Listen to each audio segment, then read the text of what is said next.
Today we are going to be making a Kentucky butter cake. Again, taking something that is sinfully delicious and making it not sinful.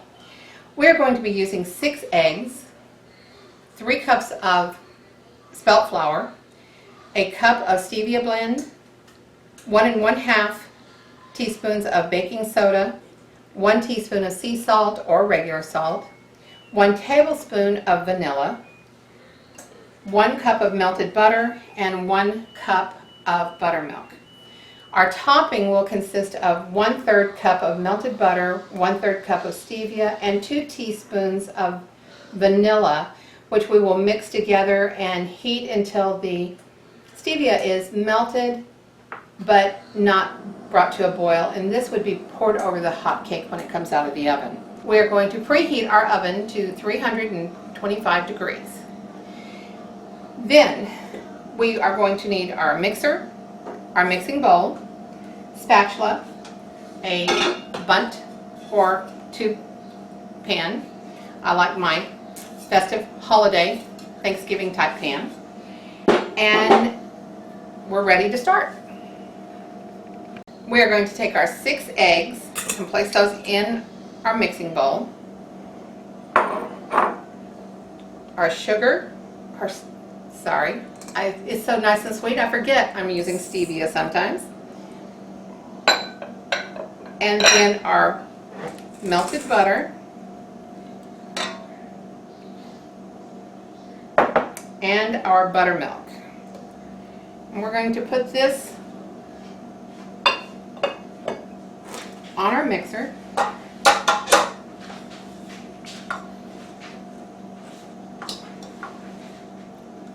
Snap it into place.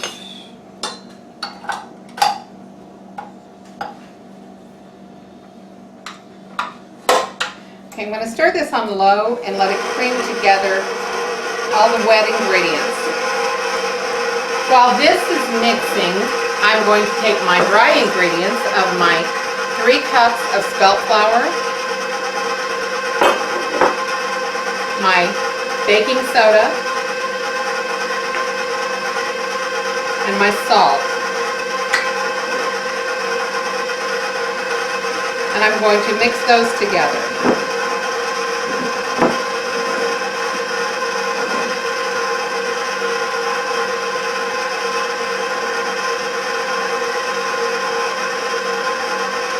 Okay, our butter, eggs, and stevia blend are now a nice buttery, lemony looking color. So we're ready to start adding our flour. Going to slowly add this, giving it time to mix between additions.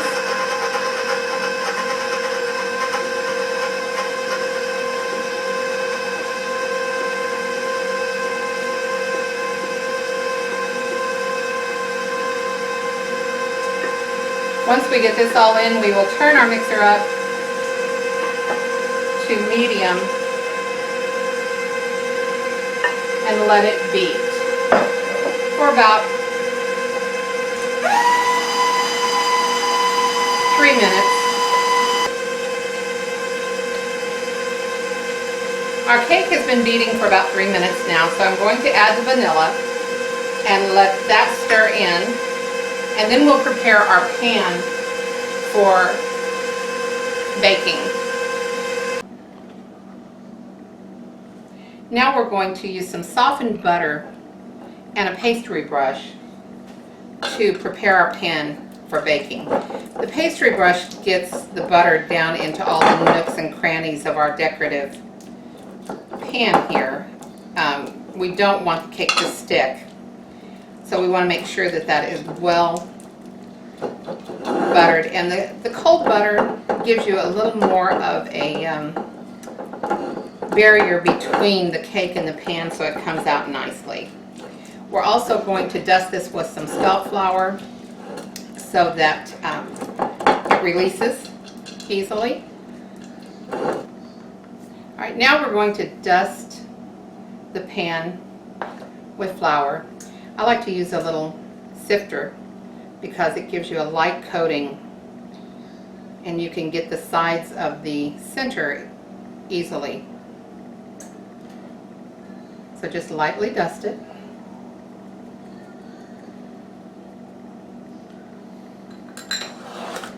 And then we're going to just kind of tap it around to make sure we've got it good. This is going to bake about 55 to 60 minutes.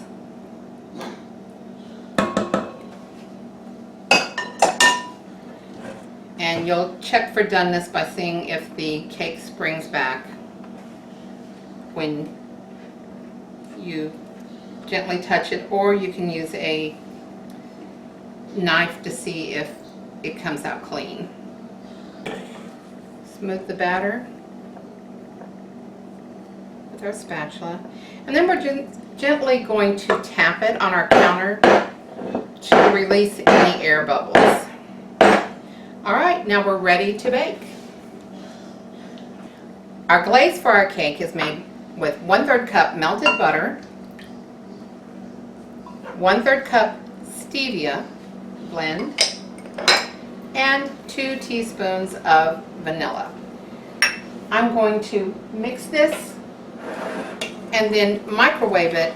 You can heat it on top of the stove, but for me it's easier to microwave. You don't want to bring it to a boil, just pop it in your microwave for about 2 minutes. This is our finishing glaze for the Kentucky butter cake. As soon as your cake comes out of the oven while it is still very, very hot in the pan, you want to take the glaze and pour it over the top of the cake, poking some holes with a knife or a chopstick so that the glaze can soak down through and around the cake. You will then leave the cake in the pan until it has completely cooled. Then flip it out over a serving plate and it's going to be ready for dusting. Now that we've got our cake dusted, we're done. It's ready to eat. You can serve this with some fruit, by itself, or with some whipped cream. It's delicious any way you choose to eat it. Now we're ready to serve. It's got a nice kind of crunch when you cut it because of the glaze that we put on it. And there we go, Kentucky butter cake.